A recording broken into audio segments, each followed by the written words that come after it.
అరే శ్రీకాంత్ లేరా శ్రీకాంత్ ఏమైందిరా శ్రీకాంత్ అరే లేరా శ్రీకాంత్ అంబులెన్స్ ఫోన్ చేశారు ఒక్క నిమిషం శ్రీకాంత్ లేరా హలో హలో 108 అర్జెంట్ అండి ఇక్కడ.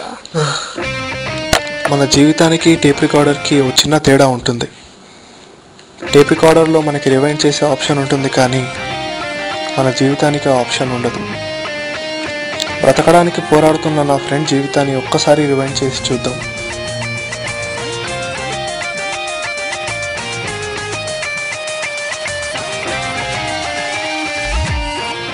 స్మోక్ చేస్తే కింగ్లా ఫీల్ అవ్వచ్చని స్మోకింగ్ స్టార్ట్ చేశాడు నా ఫ్రెండ్.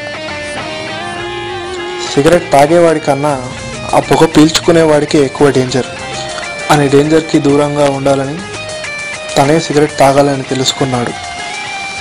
మేఘాలు ఫామ్ చేద్దామని మొదటి సిగరెట్, రైలు ఇంజన్లా పొగలొదలొచ్చని రెండో సిగరెట్, మైకంలో మునగొచ్చని మూడో సిగరెట్, నలుగురికి చూయించుకుందామని నాలుగో సిగరెట్, ఆఖరికి తన ఏమవుతాడో తెలియక ఆఖరి సిగరెట్.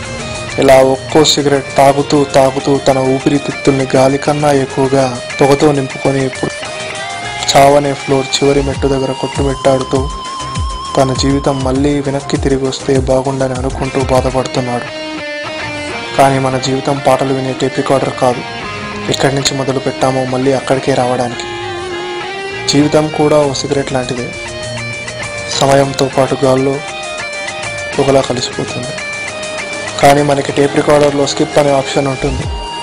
దాన్ని సిగరెట్ అనే ఎపిసోడ్ని స్కిప్ చేయడానికి వాడచ్చు. ఆ స్కిప్ అనే ఆప్షనే మన ఆలోచన. చావుకి దగ్గరయ్యే క్షణంలో కన్నా మొదటి సిగరెట్ ముట్టుకునే ముందు ఆలోచించండి.